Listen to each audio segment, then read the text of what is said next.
And welcome to the show, Empire State of Baseball, here on Monday, May 16, 2022, powered by StreamYard. How we doing, boys? I'm Joe Pugliese. I'm joined here by Corey Favaloro, Rich Rivera, and Tom the Gospel Waspil. Yeah. Fresh off the 7-day COVID IL. How you doing, Tom? We're fighting here, but we're good. Yeah, he's battling, and that's all right, Tom, because I've carried you for 30 episodes of Savages in the Bronx. I don't mind doing it for another episode here on ESP. But thanks for showing up today to work. I appreciate it. If it's work, it means we get paid for this. So when do I collect any money? All right, let's move on to the first bit of our show today, guys. How we doing? I mean, it's crappy weather out. Mets got rained out again. I guess we could bring up the retractable roof thing, but we'd be beating a dead horse once again on the show, boys. Yeah, it's crazy because now after we brought up that segment, we're getting rainouts left and right, and it's insane. We just had the whole debate about it. I think, Joe, you were the only true believer in keeping the game as it is today. But man, days like today, you want that roof, man, because I want to watch some Met baseball tonight. Yeah, I mean, listen, it happens again. It's a weird day. It wasn't raining early. It's kind of gone back and forth. It was raining 5 minutes ago, and now it's not raining outside my window right now. So it's one of those weird days. So, yeah. But listen, baseball's meant to be played outside. I've still maintained that, and I still think it's the most fun when it's outdoors. Yeah, absolutely. I mean, it's 95% of the time it will be. Yeah. And right. And here's the thing, like, I want to see the game being played. Again, the inconvenience of having to move rain delay tickets around, and it just sucks to just have to monitor weather as like a sportsman, to just be like, oh, am I going to actually see this game or not?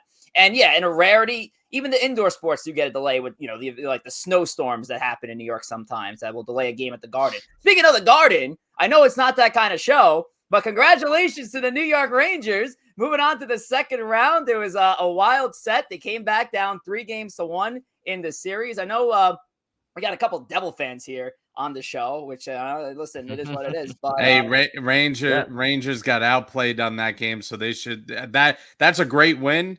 That's one that the fans will remember, but it's one of those wins that makes you nervous going forward for them because they were lucky to get out of that game. And I'll tell you what, it was a wild series overall, too. It started off wild with having the triple overtime right off the bat to set the tone of the series. I remember watching the game, not this Saturday, but the Saturday prior. You gave up a bunch of goals early, down 4-1. You come back to tie the game. It's going nuts. And then you end up giving up another 3 goals down the stretch. But I know we don't want to detract here, but it's a good time outside of the basketball teams and maybe a couple of, let's say, the Devils fans here. Good time for New York sports right now. Listen, watching a game 7 in hockey when it's your team is the most nerve-wracking game that you can watch in all of sports. When you don't have a dog in the race like I do, it is that much more enjoyable because the atmosphere at hockey games in a game 7, and there was 5 game 7s in the first round in hockey, which goes to show you how great of a playoff system hockey has and how great of a parity in that league they have. But man, it was fun to watch. And like I said, when you're on the outside looking in, you don't have your heart racing out of your chest. It's a little bit different of a feeling, and you can sit back and enjoy the game, from a different lens. Yeah, and I tell you what, I have a poll, and we can maybe throw this up on our Twitter page. More to come on the Twitter page a little later. I'm going to tell you what is the best sport when you get into like a game 7 or last of the series situation. MLB, whether you get football playoffs, NBA Game 7, NHL Game 7. I can tell you right now, NBA is probably not going to get any votes in our pool. But literally read my mind. NHL. Yeah. I mean, literally read my mind because that was the next thing I was going to ask. But any Game 7 of my choice with sport, I honestly give me the Game 7 of the hockey team. I would see Game 7 of Rangers in a Stanley Cup playoffs, 100%. I've gone on record and said that and you guys, I don't know if you guys agree or disagree, as far as being in-house for a sport, there's nothing like going to an NHL game. I mean, 100% think it's the agree. most exciting, most adrenaline pumping sport to be out there. And I love baseball. You know me. Obviously, we have the podcast. But something about hockey, man, just like the edge on your seat, waiting for that first goal to go through the wickets. I mean, I love it. I would say Game 7 of a Stanley Cup playoffs for me. Hockey is also probably is one of those sports that it's even though baseball is very regionalized now, hockey is the most regionalized. So like at that game last night, and like Devils fan, I hate the Rangers. That place was 98% Rangers fans. So like when you're in a building and it is that overwhelming for your team, it is so much more intense. Even you had a World Series Game 7, you're gonna have 15% of the other fans, unless it's the Rays, obviously, because then they can't. 4 fans aren't really gonna make a difference, but it makes a difference. I think when you have that many people there that are all in the same rooting interest, edge of your seat. Hockey is the lowest scoring of the major sports, so every goal is so big. There's really nothing like it. But this is not Empire State of Hockey. Yeah, it is not Empire State of Hockey. It is, of course, Empire. Could be Garden State of Hockey, though. Could the sideshow. Could be. Yeah. We could have, listen, expand the show a little bit and then maybe expand to the hockey range. I don't know. I got to do a little bit more of my hockey research. Listen, I'm a fan, just not as big. Just to say this, I think hockey and the difference between basketball and hockey in particular is when you look at it, basketball, you are building up to a score. You're swapping possessions. You're doing all that. Hockey, it's an instantaneous reaction. It is sudden death. There is no dagger 3 followed by a follow-up 3. There is sudden death, overtime, and a puck hits the back of the net and crosses that line, it's over. You don't football, you kind of get that. Baseball can replicate that in the bottom of the 9th and extra innings. That's why I think baseball kind of, you get that. It's a different feel. You have more time between the action to kind of anticipate the greatness that will happen. Hockey, it's so instantaneous. You can blink and look away and the game can be over. And I think that's something special when it comes to that sport. And that's why that sport is built for the playoffs, and even football, as great of a time, as great of a Chiefs Bills game that we got last year, that's a 1 in a million kind of game. You don't get that game all the time where it's instant scoring. It took you 10 seconds to drive down the field and win the game.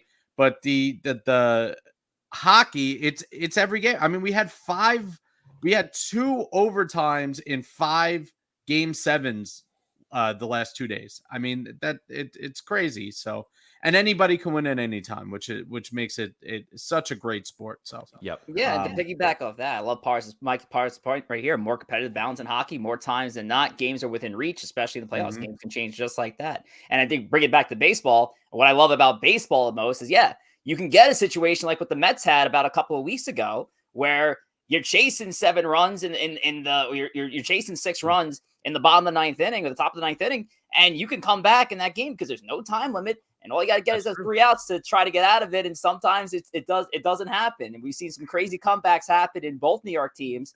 So let's bring it back to those New York teams here on Empire State of Baseball. Unfortunately, it's not Empire State of Hockey. Maybe down the line, maybe we'll get a show going. Who knows? But Empire State of Baseball. And for those of you who joined us on Twitch, we thank you so much as always. But if your friends haven't joined us yet, the easiest way to do it is to tell them to download the Twitch app to their iOS or Android device, and then make sure to subscribe to our podcast at Empire State of Baseball. And of course, that Twitch is linked to our Twitter bio. So if you go to our Twitter bio, it's right there for all to see. And of course, our Twitter at ESP Podcast. Of course, you go to ESP Podcast, find that link, get the app, and then subscribe to us. And that's how you find us here on Twitch. And we thank you so much for joining us once again. And we're going to kick things off on the Yankee front. The Bronx is burning, but not really. The Bronx has been doing great. The Yankees have been on an unbelievable tear to start off this season, one of the best in their franchise history. And I think I just pulled up a stat, although it's kind of contemporary, but since 2005, the other 3 teams that have had an equal or better start than what the Yankees have had through these first 20 some odd games of the season, all won the World Series. So that's cool, but it's still early. But it's an awesome feeling to see this team reach this kind of success. And listen, Rich, there's nothing that says the Yankees are going well than Jose Trevino hitting a 3-run ding dong for nothing about, Yanks against the O's right now. Yes. That's when it's going well when a backup catcher is doing some big damage. So Yankees up early here on the Orioles 4-0 at Camden Yards. But I want to speak to Corey and Joe here. Listen, we talked earlier on and said, hey, the Yankees had a cupcake schedule because they did have a cupcake schedule. They beat the teams that they needed to beat. But then they started facing teams that are going to be playoff contending teams. And now they're in a spot where they are ranked as the best team in baseball, according to many analysts across the game. Across the way, guys, what are you guys seeing differently from this Yankees team than what we've seen over the last couple seasons? I think I'll tell you what, the power is clearly there. I mean, it seems like every game they're getting a big home run. I mean, tonight, like you just mentioned, Trevino now hitting a home run. I think the biggest thing, though, is the pitching, and it's Nestor Cortez, baby. I mean, this is a guy who's come in right now, and he is dealing. I mean, he's the best pitcher in that Yankee staff right now. Sure, Cole's got the name. But right now, give me Nestor, baby. Nestor is best killing it in out the there. AL right now. If they handed out Cy Youngs for the first month of the season, he would definitely Nestor be the guy. Cortez would be the Cy Young, and at this point, he'd be. I mean, this goes, it's obvious, but he'd be starting the All-Star game right now. 100%. It's crazy what he's doing and how he's able to keep this going. And yeah, the pitching's been great. They've gotten timely hitting. It's a different feeling. Rich and I last year for the Savages and the Bronx show, just the team just had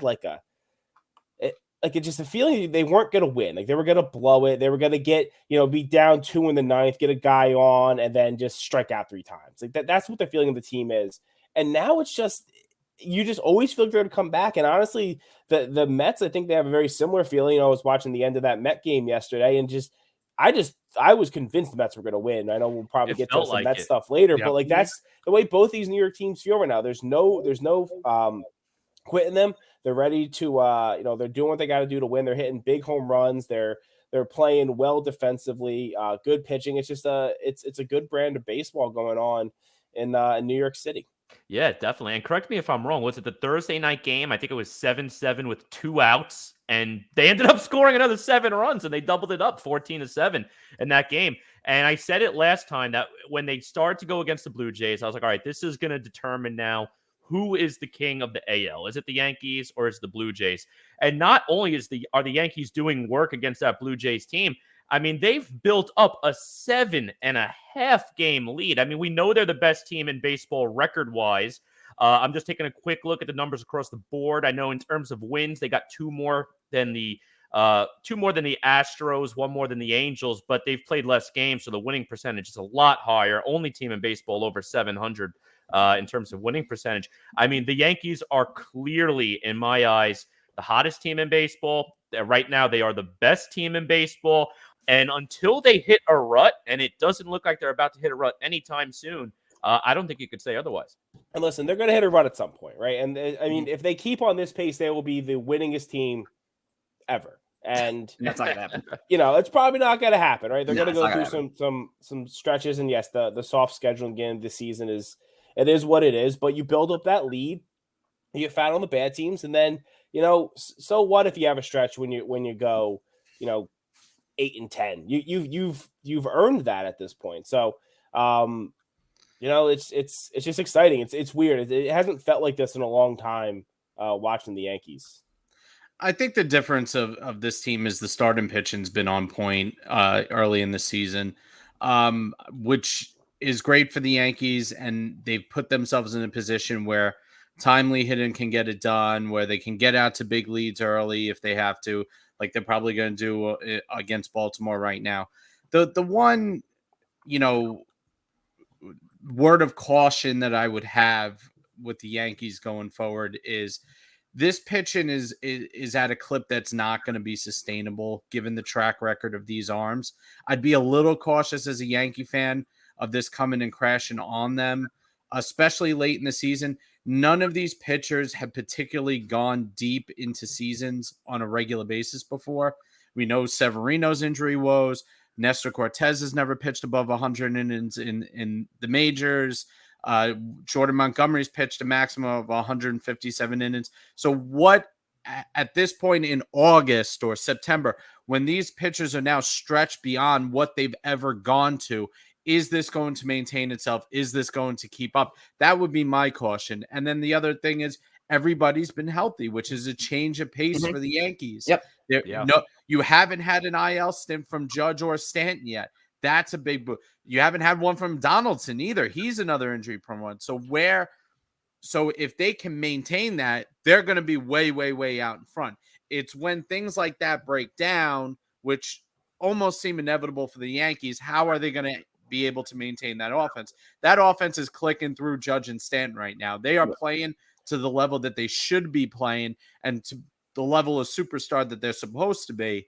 It's not just them. Everyone's favorite Yankee, Joey Gallo, has been hitting a lot better as of late. Josh Donaldson has been better. DJ looks like the old DJ. Glaber's been getting big hits. Connor Falefa can be streaky, but he's getting on base. Hicks is still walking 1,000 times. It is a full team effort. It's not just Judge and Stanton who are carrying them. As far as when we get to August, we'll see, right? They have a big lead at this point. They can, will this entire rotation, have no injuries throughout the year? No, someone's going to get hurt, right? But there's still a trade deadline. Sorry, Rich. Go on, Rich. You got it. No, you actually were about to say the exact same point as I was. Like, this organization is smart enough where they know, like, hey, if this doesn't sustain, we do have a trade deadline. We can make a move to get us into a World Series situation. I always say it all the time. The team you build in the offseason just gets you to the deadline. The team you build at the deadline will get you to the World Series. And I think the Yankees are smart enough to know, like, hey, like, we need to have some emergency options in there. Maybe not named Andrew Heaney, but an emergency. Listen, Max Scherzer was traded last deadline. Now, obviously, he's not getting traded this deadline, but there is always a one bona fide ace out there traded the deadline, it feels like. So there's got to be still movement. Oakland is still hung on to Montes at least. He's out there. There's gonna be other teams that just fall apart.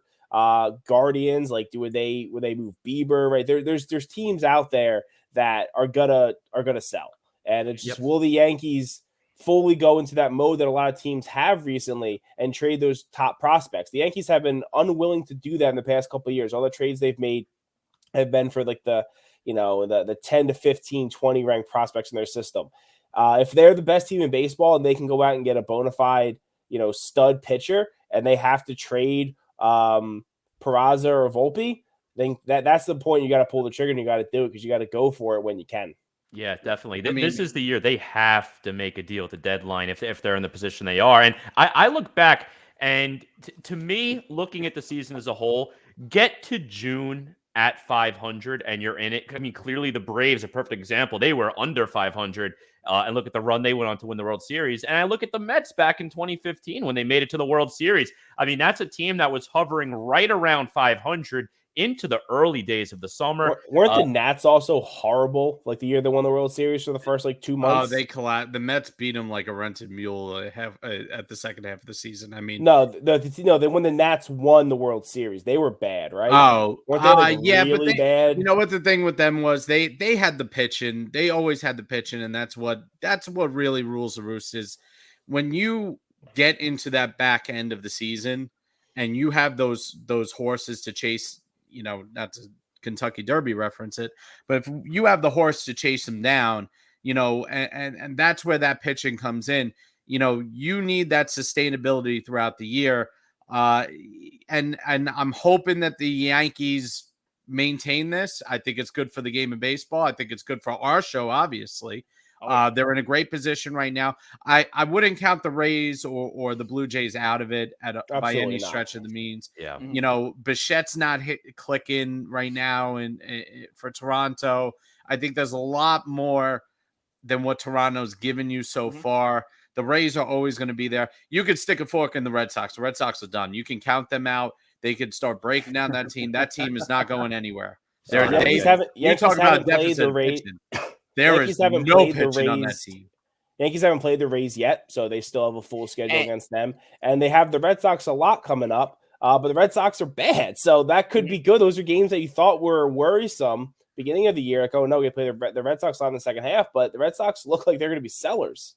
Now, you guys are talking about sustainability was one word thrown out there. And obviously, every season has its peaks and valleys. The Yankees are riding high right now. But yeah, at some point, they're going to run into a rough stretch. And I was trying to look at the schedule coming up, and I see a potential portion of the season right now in this late May to early June schedule for the Yankees. That's going to test this team. You got the Rays on the road for a 4-game set, an off day. Then following that is a home stretch against the Angels. Then they face the Tigers, but then they get the Minnesota Twins on the road for 3 games. Then the Cubs. I don't think the Cubs have been doing that well at all, but but here you go. Rays for 3 games at home. 3 games against the Blue Jays in Toronto. Then 3 games against the Rays in Tampa Bay. 4 games against Houston at home. And series, and then they have 1 game against Houston as a makeup for the suspended season. So June could be a tough ride for this Yankees team, but at the very least, it's going to test how good this team is actually going to be. Listen, coming out of that stretch, in that month, for that month specifically, you come out 500, you're in great shape. Yeah, I mean, the Yankees could realistically be 20 games over 500 by the time they get to that stretch, which is ridiculous for the end of May. But I mean, if they sweep the Orioles in these 4 games, which is a big ask because 4-game sweeps are tough, they would be 20 games over 500. The Rays are the team that's even more than the Blue Jays, and the Blue Jays, obviously one of the World Series favorites not too long ago. The Rays are the team that actually scare me the most because that team always finds a way to win, it seems like. I know last year that they did it as well against the Yankees, but I think that Rays team right now scares me. But again, you said they have 6 games coming up. Win 3 of the 6. Come out of that stretch between them, the Blue Jays, and the Astros. Again, 500 again in all of those games. You're fine. My problem with the Rays is, and this kind of becomes a theme on a yearly basis, the Rays are always there until the end.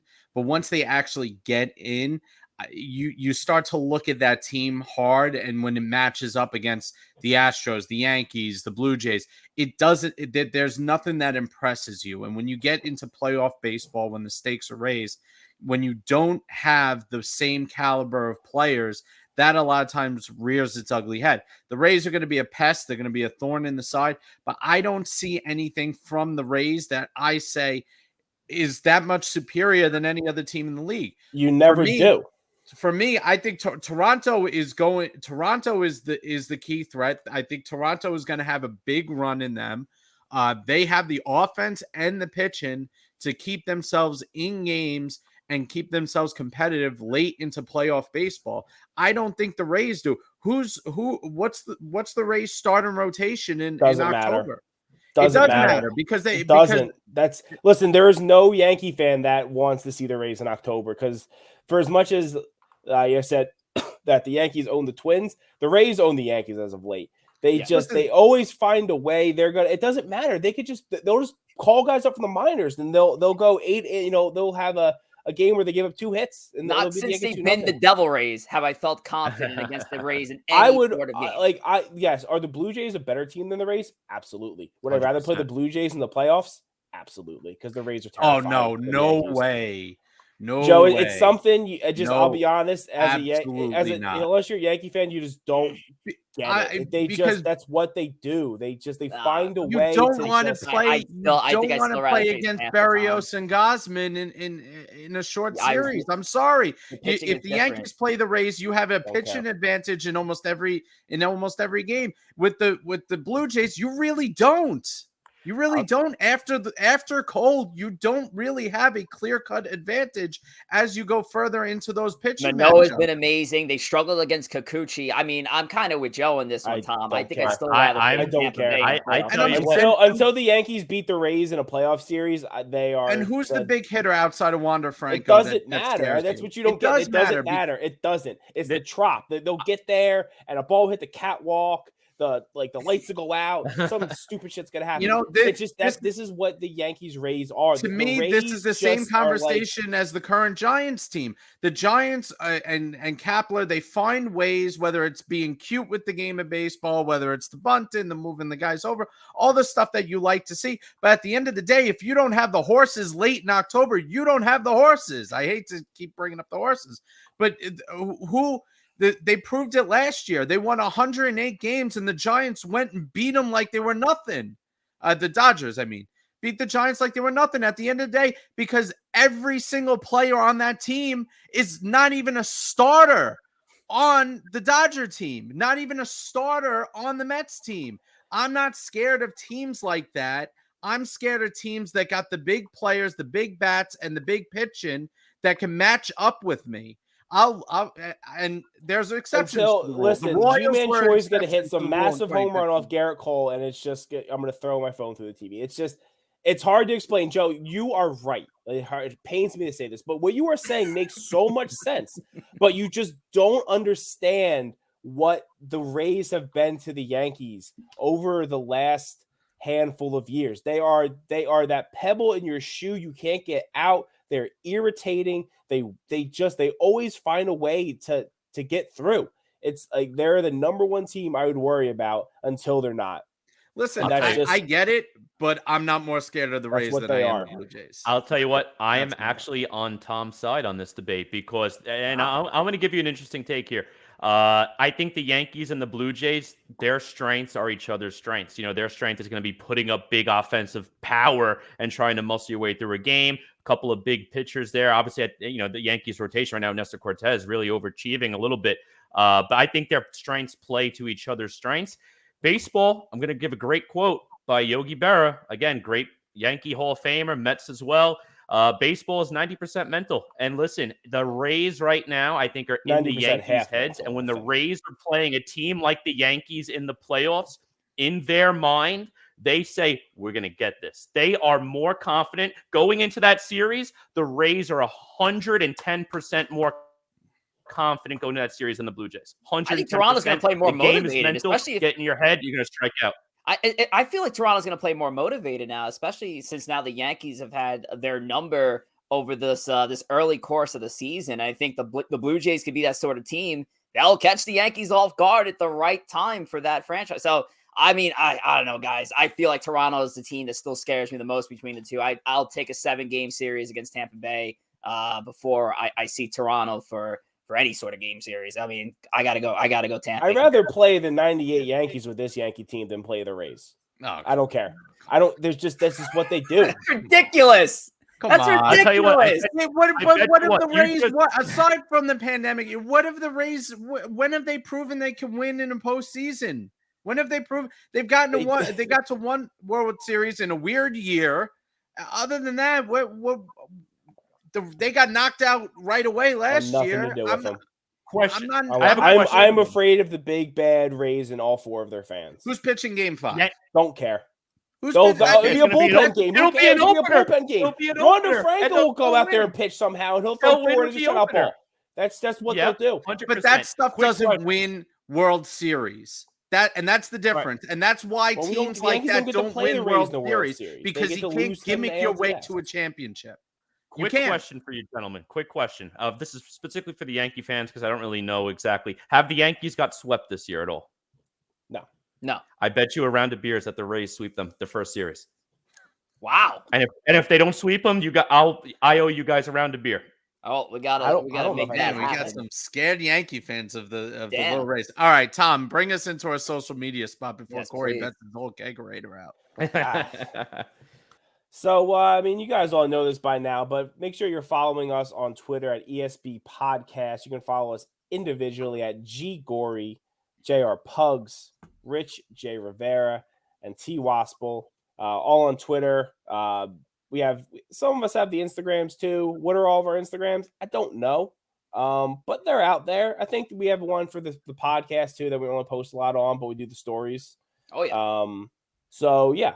Was that a good social media read? Probably not. But Well, you're also sick. I'm still thinking about the Rays. They're still in my head. Kevin Cash is just like sitting on my shoulder. They're in your head He already, is. Tom. Oh, the Rays he are in is. your head already. I know, They're in your head. guys. I know that. Like it's not like I'm trying to deny it. Like I fully understand that the Rays own property in my head. You rather play the Rays or the Astros in a 7-game series? Astros.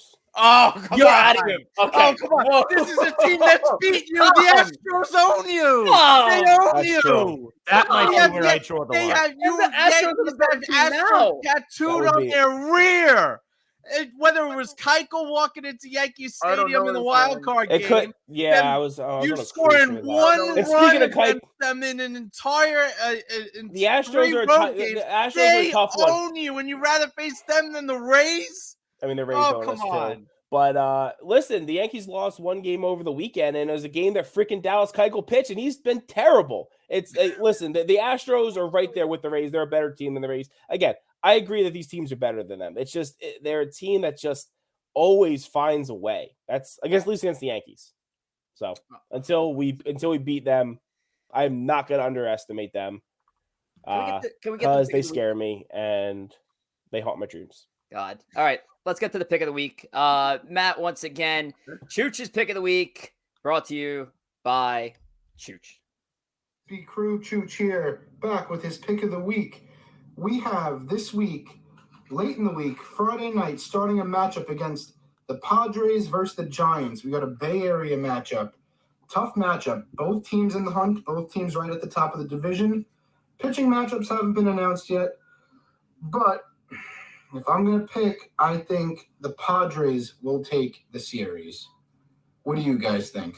A little bit of hesitance there from Matt, and I can't blame him. The National League West, boys, the only division in baseball where every team at the least is above 500, which is kind of a wild thought. You know, you didn't think the Diamondbacks and the Rockies would put up a respectable fight, and yet they are. But we're not talking about either of those two teams. We are talking about the Giants and the Padres, two teams that you expect to be in the hunt, both playing great ball, both towards the top of the standings, along with the Dodgers, of course, in the National League West. What do you guys have in this series towards the tail end of the week between the Padres and the Giants? I'll tell you what, I'm going to roll with Chooch here. I mean, the Padres and Giants right now only separated by a game and a half. Padres tied with the Dodgers. Dodgers have the better percentage, though. They've played less games than the Padres, but that's going to be a great series. I know we really don't get to watch them too much out there, being a West Coast rivalry game. I'm going to roll with Chooch. I'm going to say Padres 2 of 3. Good series. Yeah, this is a tough series. I'm not a huge fan of either team. I think the Giants are kind of one of those teams that stick around are a thorn in your side. But to me, they don't impress you on paper that much. They play good, sound, fundamental baseball. I know Gabe Kapler is kind of from the Joe Madden school where he thinks he's smarter than everybody else. You know, but the Padres have always been a disappointment. And every single year they said that this is the year that we're going to stick with the Dodgers, that we're going to play with the Dodgers. And every single year they're upset. Right now, I'll go with the Padres in this series. Machado is looking like an MVP with that contract. That's exactly what the Dodgers want from him. I know right now he's kind of being the lifeblood of that lineup. So I like them right now. I think they got a more dominant force on the offensive side. So I'll go with the Padres. I'll roll with the Giants. I'll get on the Giants bandwagon here. They're home.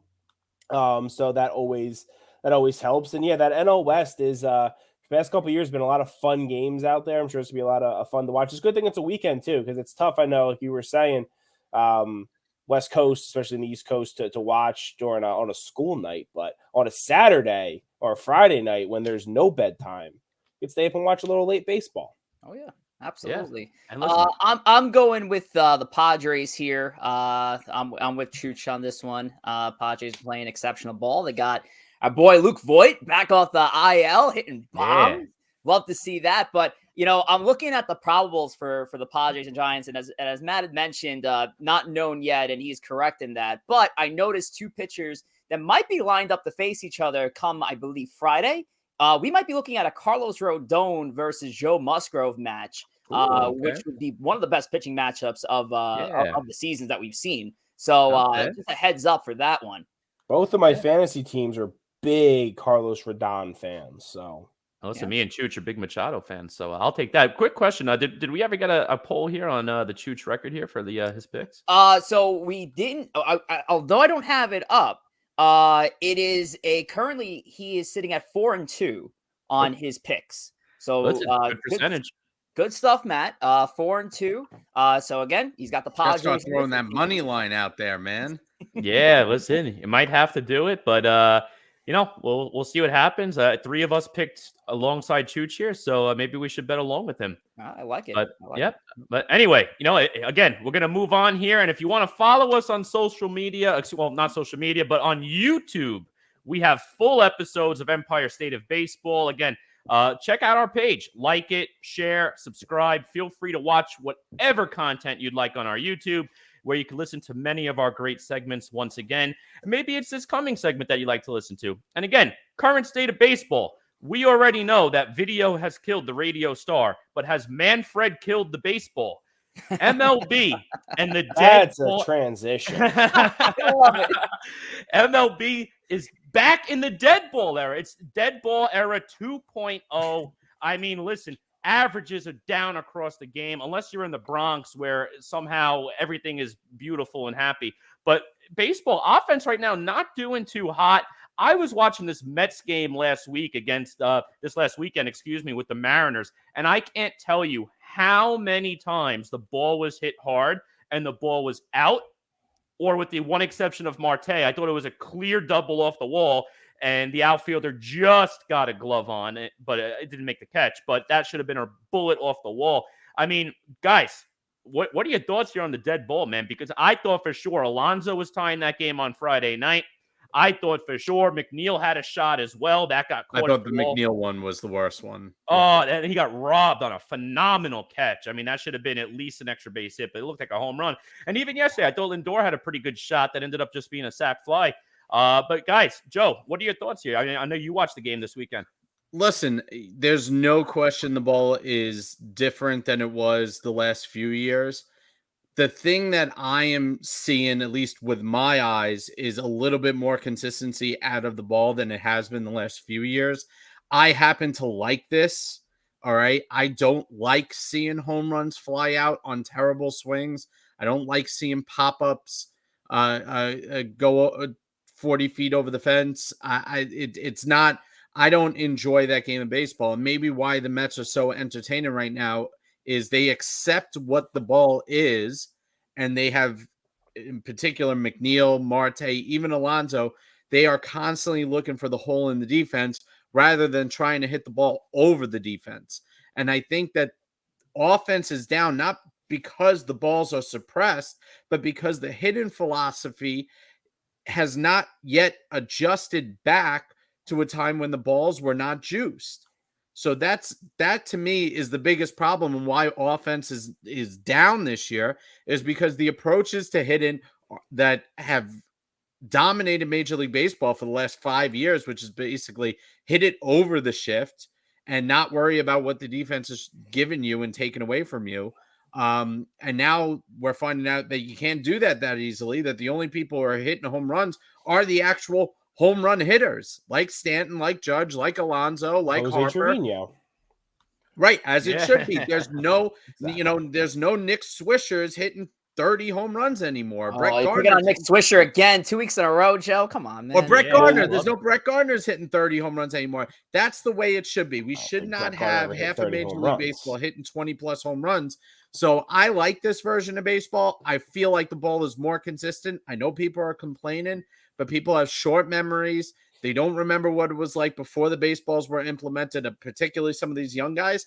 And for me, I think it's going to lead to a better form of baseball in the long run. I think the players just have to start to adjust to it again.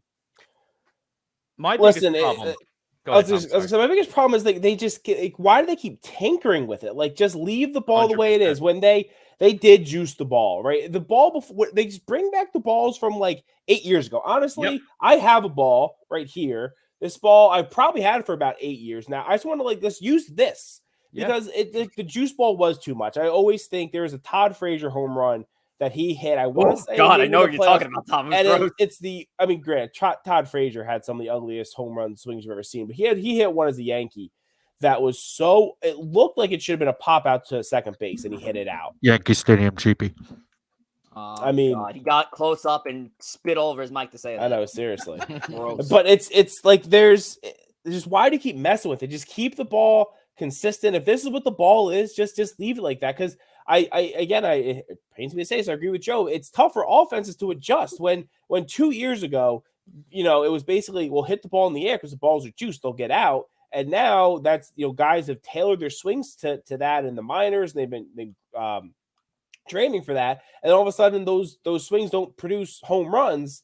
It's not their fault that everything is down. Like the baseball changed the equipment. It's just a weird thing. You don't see the NFL changing footballs, NBA changing basketballs, NHL changing pucks. It's just the baseball they feel the need to tinker with the weirdest little things. Just leave the ball the way there was. Or at the very least, just whatever the ball you have now, just don't change it for the next 10 years. I think that's the goal. And they put humidors in all the stadiums now in an effort to keep those balls consistent, at least in the stadium, and at least as far as inning to inning are concerned.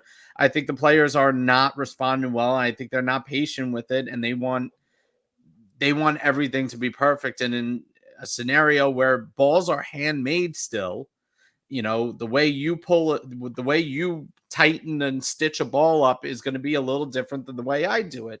And it's hard to kind of replicate that process. Stronger than you. That makes sense. It's the truth. It's just, so somebody's going to pull harder on the strings. And that's why some of the strings are a little tighter, a little firmer, a little bumpier than the other ones. So I think that's what baseball is going to do. I don't think they're going to implement any change unless they go to attack your ball, which I know the pitchers are calling for. Tom, hell of a reference on that Todd Frazier home run from years ago, because this is how he finished with that ball, landed over the right center field fence. Look at that ball went out. Awful finish. He literally tapped that ball and just put it over the right field. It was like the most. Didn't he have one where he let the bat go?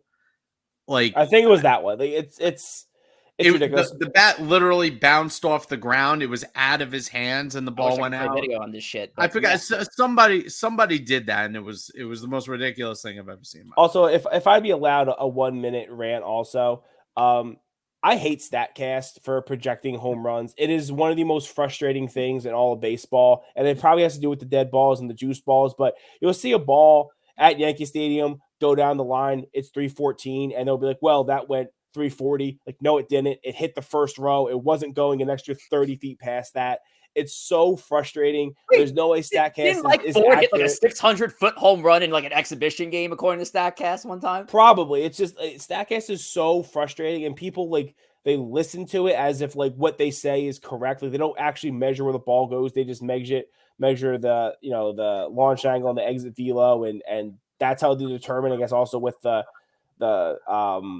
elevation of the stadium. But it's just it's bad, and we just need to stop using it because it is so frustrating to see balls that you just go over the fence. There'll be a sign that says 380, and then it'll say the ball went 395. Like, no, it didn't. It landed just over the fence. It went 680 feet. 680. Trout hit one to Korea the other day that they said was like, I think it was like 415 or something, or 420 or something. And that ball had an airline ticket attached to it. Stanton hit one in Yankee Stadium Stanton hit one at Yankee Stadium to Death Valley, which is 399. Right. He hit it into midway into the bullpen, so a 400-foot home run. But they measure it like 460, and the bullpen is not 60 feet deep. It's just so annoying, and that people like listen. I feel better now that I said that. Good. I hope that cured your COVID. But listen, it's nuts. And here's the thing. I don't know. I'm in the essence or the school of thought of chicks dig the long ball, and so do I. I fucking love home runs, man. I want to see so many home runs hit in a game. When I go to a game, and obviously I would love to see a great pitching performance here and there. But honestly, if you're gonna ask me, hold a gun to my head, I want to see a shit ton of home runs hit at a baseball game. Frank Schwindel hit a ball. Literally looked like it was leaving Petco Park. Ball was caught right up against the fence. I think you just mentioned Giancarlo Stanton before, Tom. He hit a ball that obviously, was going to put John Sterling in his grave because he doesn't know what's a home run or not. Ball went straight. This ball looked like it was clear and everything, and it was caught by Gurriel out in left field. But yeah, it's wild. It is an epidemic in baseball, and to some fans like Joe, they love it. To me, sorry, I love seeing home runs getting hit, guys. I want to see more of it. I know do that's agree, a Yankee though. fan mentality. No, listen, I do agree that there fan is mentality, Joe. I'll go to a road game and watch the Tigers play the Marlins. You get your jollies off. Robinson Cano used to hit a pop-up out that was 315 feet, and you guys used to get your jollies off of it. I don't like my biggest problem was the juice ball rewarded bad swings and bad habits. That's why you saw so many players you never heard of, the Steven Souzas of the world, these random guys that would hit 35 home runs one year, and then they fall off a map because it turns out they're not really that good at the game of baseball that they should be hitting 35 home runs. I don't disagree with that part of it. I do think there obviously was guys who hit, would have these big years and kind of fall off the face of the earth, and you wonder why. Semien is a perfect example. Look what Semien did the last few years. He turned that into an almost $200 million contract. He hasn't hit anything this year. So, and I'm not saying that that's going to continue, but I am simply saying that hitters clearly are going to have to adjust. We've seen prominent hitters in this game right now. Max Muncie is a prime example of a guy that is overinflated with the power. He is not a 35 to 40 home run hitter, and his power has been way overinflated, and now you're kind of seeing him come down to earth. So I think it's going to even out as the summer goes on, but I like it better this way. I think you have to change your approach a little bit more. And my whole point is if MLB didn't implement this ball as an answer to the shift, because that's why they did the juice balls as an answer to the shift, because they wanted more offense. If they didn't do this, we wouldn't have to worry about the shift, because players like the Jeff McNeils of the world, the DJ LeMahieu's that take what the defense give them are going to be fantastic ball players. They're going to be key ball players hitting 330 like they are this year. The Giancarlo Stantons of the world too. Stanton's gonna listen. Stanton and Judge, I haven't seen a power outage. They're gonna hit 30, 40 home runs no matter what the ball is. And even right now, and it's a short sample size, but just looking at the home run leaders taken from the guys who've hit 9 homers and over, none of these names don't belong in this list. You know what I mean? Right. You got your Aaron Judge, Yordan Alvarez, Stanton, Trout, Harper, Crone, Renfroe. Known power hitters, Schwarber. Maybe Adames might be the only one, but he's kind of turned it up over the last couple of years. But you have known home run hitters on this list. So you got to set kind of trajectory as we continue. It's crazy. Yeah. And I think the biggest thing here, again, this whole talk with the power, with the baseballs. I mean, Tom, when you were on your rant earlier, I'm with 100% agreement with you. I couldn't even agree more, honestly. I mean, you go back 10 years ago, 15 years ago, there seemed to be nothing wrong. You had your guys who had the 40-plus home run potential. You had your guys who couldn't hit crap. The humidor was just in Coors Field. Everything was fine. And then baseball, again, in this Manfred era, continues to shoot themselves in the foot. They make a change. They got called out on it. They make a change. They got called out on again. Continuously make it worse. Instead of trying to get the one issue right, now they're introducing a humidor. Do you need the humidor in every park? You've never had a humidor in every park until this year. Now, what's going to happen this year? The pitchers are complaining about the grip. They're going to go make another change. Then there's going to be some other issue. They're going to make another change. And I do not trust MLB under Manfred. I know the owners love him because they have his back. They have their backs 100%. I hate this Manfred era of baseball. I despise it, and I can't wait until he's gone. Unfortunately, you're probably going to get someone worse because that's what baseball does. Listen, but Manfred has, to this point, run a reactionary league. When somebody complains, instead of saying, this is baseball, this is a game of adjustments, more so than any other sport, maybe outside of football, but this is a game of adjustments. You adjust to what we give you. And the answer is, this is the ball, this, whether you like it or not. And pitchers, you're going to have to adjust to it. If you cannot control it, you're going to have to adjust your velocity to the point where you can control it. Hitters, if you don't like the shift, you're going to have to hit out of the shift. And that's what I think baseball needs to do as an organization. Say, hey, this is the rules. These are the equipment that we're using. We are not changing it for anything. So, you know what? I'm not, I don't like Manfred. I don't like anything, but he would do well to establish that precedent. No, I'm not changing. No, I'm not going to find attack your ball. No, I'm not going to ban the shift. You're going to have to learn to live with it. And the ball's not going to be as bouncy as it was. So hitters are going to have to learn how to hit. Pitchers are going to have to learn how to control their stuff. And if you don't, you're going to have to face the consequences of that. The only thing that they do need to change is, I think, the tackiness of the ball, because pitchers, because I mean, that spider tack got I haven't seen our good friend Garrett Cole spider tack in the chat today. I miss him. Yeah, that stuff you need to outlaw. But for years there was the pitchers, they mixed the sunscreen and this brand of sunscreen with that brand. Yeah, they need something. I do think they need a little bit of something. Not to make it even much harder, but they need something to control the ball a bit better, something uniform. So it's not people doing some concoction of what was bullfrog. I remember that was like the sunscreen with some copper tone and a little bit of rosin, and then you spit it in after drinking a Coke, and then that makes this perfect. Just give them something. Give them something that is consistent. Say, hey, this is what you have. Everyone has it.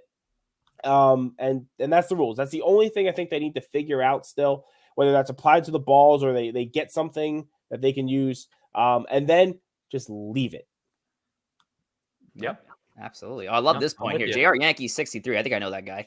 In sales, if you want a different behavior, change the comp plan, pay for average and making contact and not home runs, and you will see a change. Love that. All right.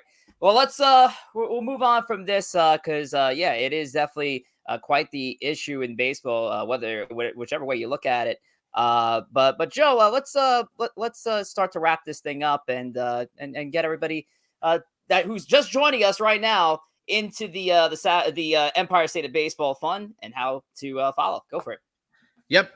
You can follow us on Instagram with @Empire State of Baseball. You can follow us on Twitter with @ESB Podcast, and you can subscribe on our Twitch and YouTube channels and keep yourself up to date with all of the latest ESB podcast news and content. Love it. All right. Well, let's keep the fun going, guys. Why not? What's our next segment here? Next segment's a play to be named later. As you guys remember from the last time a few weeks ago, myself and Corey found a very legendary former Met in Lenny Harris that the guys just couldn't seem to get for some reason. So we are going to sit here and try and guess what Rich and whoa, Rich and Tom have brought to us. I'm out. I will not stand for this. I will not stand for this. You know, and I almost slipped up and called the show Savages in the Bronx, but that was even worse. Oh man. Happy birthday, Espo. All right, guys. Well, play to be named later. Let's hit these fools up with a former Yankee. But here's the thing about this former Yankee, guys. He was also a former Met as well. Ooh, this is gonna be funny if we pick the same player. His one season with the Yankees happened to be in the year 2007. 2007. Okay. So he's played more with the Mets one season with the Yankees. He's actually played only one season with the Mets and one season with the Yankees. Only one season of each. Yes. Okay, that's interesting. You wanna hit him with another hint? Do you have? I think. Listen, I think they can think about it a little bit. You don't have this person's baseball reference page. I'll just admit it. All right. I do. No, I do. I'm looking right at it right now. Okay. Cool. Not Freddie Garcia. He came later with the Yankees. That was like 2010-ish. It is not Freddie Garcia, and of course, we are going to be looking into the chat.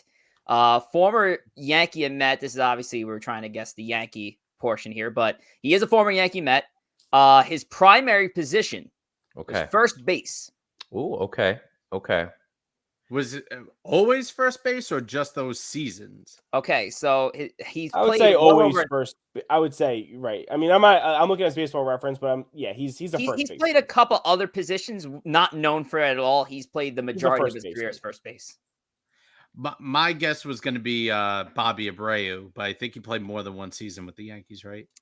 He's also Yes. very good. And he's the also an Yankees. outfielder. Very underrated. Yeah. Love Bobby Abreu. It's not Lyle Overbay, right? I don't even know if he played for. Great guess. He did Great play for guess. the You're in the Yankees. ballpark, but it's not Lyle Overbay. Okay. Great guess, as in he's also a left-handed hitter. Gotcha. Okay. This I'll say this guy has a Gold Glove. He does. Has a left-handed hitter with a Gold Glove first base. You're right. He does have a Gold Glove. Ooh, this is intriguing. Don't have his baseball reference. If I give his primary team away, I feel like that's we'll just listen. Lenny Harris. So we'll just make him. I'm just trying to think of players I played for both, especially I'm thinking of first basemen in that early era. Oh, I loved it. I actually didn't even know this was his nickname, and I absolutely love it. That was like my prime back in the day. Nick Johnson never played for the Mets, right? He did not, and it's not Nick Johnson, but another not too terrible guess. Yeah. If you're looking in the chat, we do have a correct answer in the chat. That's a good guess. I saw it, so Joe, if you didn't see it, I'll let you guess. It's a great answer, but yeah, it is a great answer because it is the answer. Definitely. Yep. I almost picked him last time. Before my last guess would have been. I was texted the answer as well. Okay. My last guess would have been Andy Phillips. Gotcha. Another good random Yankee, but not. He played for the Mets too, which is kind of fun. No, great guess though, Raj. Doug Mankiewicz. I remember Mets signed Mankiewicz for the 05 season. That's when they transitioned to the quote unquote new Mets. My favorite era of Mets baseball, back in middle school and high school. Awesome era. Unfortunately, 06 was the capstone. Then you had two collapses, and then it completely fell apart for a decade. Right, so now, without looking at the page, because this is the B question here, and because I've gotten 3 accurate guesses, all of them spelled incorrectly. Can anybody spell Mankiewicz correctly? I used to be able to, but it's been so long since I spelled it. I can't even pronounce his last name correctly. I'm not looking at the page. It's MIENTKIEWICZ. I moved off the page. Damn it, Tom! That was my. Now I got to. I was trying to look because I remember Doug Mankiewicz. I was right. And so he won a Gold Glove. He won it in 2001, and I feel like he was a guy that really wanted Tino to. I don't think Tino ever won a Gold Glove. 2001 would have been Tino's one of his last years in that first run with the Yankees, and remember thinking he deserved it and he didn't get it over him. So I always had a bit of a vendetta with Doug Mankiewicz. Was he a better Yankee or Met? I want to see the comparisons. He was decent as the Met in that 1 year. I mean, he was the everyday first baseman for the most part. He actually he played more games with the Mets. He had the better numbers with the Yankees. He had 11 home runs, and I think he had the better tenure with the Mets, honestly, if you kind of compare the both. But all right, enough of Mankiewicz. What do you guys got for us? All right, we are also going to hit you with another player that played for both the Mets and the Yankees. Similar to what you said with where he played one game for the Yankees. This guy also played season. This guy also played one season, but for the Mets. So again, played for both New York teams, only one of which with the Metropolitans. This guy has had a long career, 17-year career, also a position player. All right, you threw a lot at us there, Tom. So I'm assuming, if it's so longer career, he said 1 year with the Mets. I'm assuming that means multiple years with the Yankees. Also, probably not an all-star or known player or Hall of Famer. No, he played 17 years. I mean, it's got to be a name. Yeah, you can't play 17 years without being a nobody. Lenny Harris played 18 years, and you guys didn't get Lenny him. Harris's best game, 6 home runs. Shut up. Let's see. Take a couple of steps. Okay, so majority with the Yankees, a season with the Mets. We don't know that. Just at least multiple with the Yankees, I think. Majority. It is more with the Yankees than the Mets, but that's not necessarily his career. Okay, got it. All right. So we're looking at probably one of these came over. So we gave you the year. What year did he play for the Mets? You don't have to give me the year he played for the Yankees. He played for the Mets in that. Actually, ironically, the same year that Doug Mankiewicz played for the Mets. Oh, okay. So it was 2005. 2005. So the Yankees probably brought him in like 2012 when he was very old.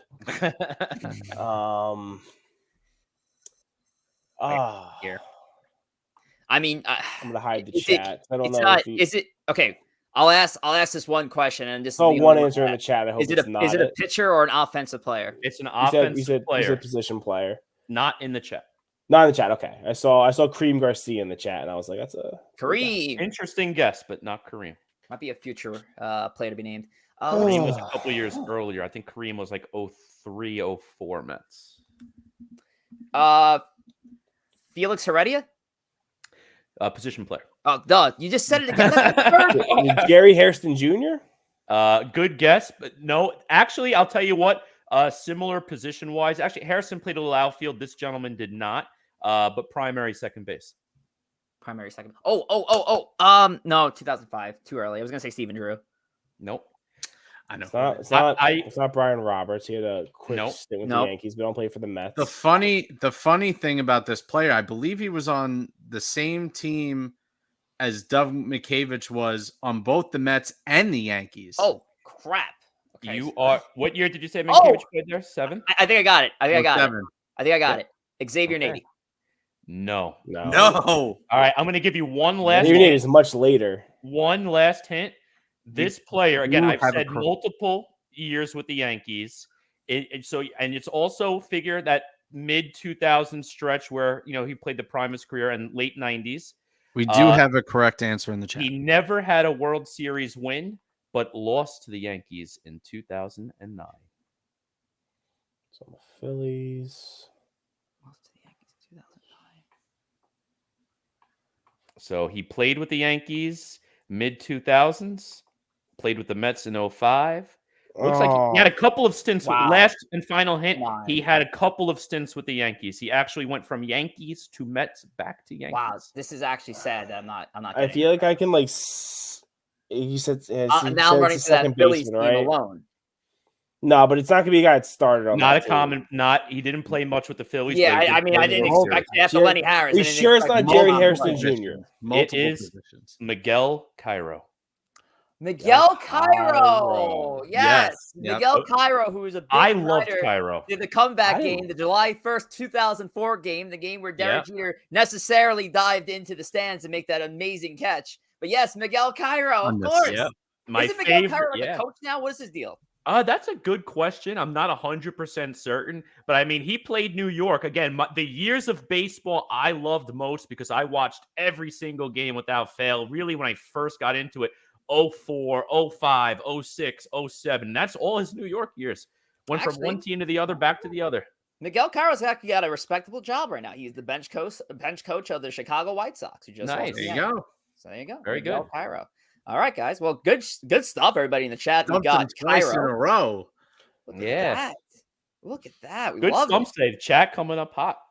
Chat's been hot with this stuff. But look at he's got Juan Padilla. Oh my God. I Gerald thought it Williams, funny too that the players we picked were teammates. Rondell White. We got a Chan-Ho Park. Chan-Ho Park was the guy who admitted he had diarrhea in the field. Yeah. That's great.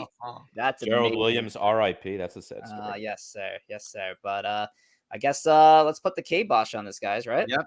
Yeah. Thank you guys for tuning in. Don't forget to go to YouTube, hit the like button on all our videos, check out our content, subscribe so you get the updates as soon as the new show comes out on YouTube if you miss the live stream. And don't forget to ring that subscribe button. Guys, any final thoughts? Oh, no. Thank you guys for joining. Hopefully you guys are weathering the storm in the New York, New Jersey area. Didn't get your Wi-Fi knocked out like I did earlier. But yeah, thanks for joining, and we'll see you here next week. If New York had a retractable roof, we wouldn't have to worry about this. Very true. Yeah. very true. Very true. That's a lot of money right there. Yeah. All right. Tom, anything? No. Okay. Feel better. I just love everybody. I love you all. M took 45, Raj, Yankee fan 63, Julio, my boy,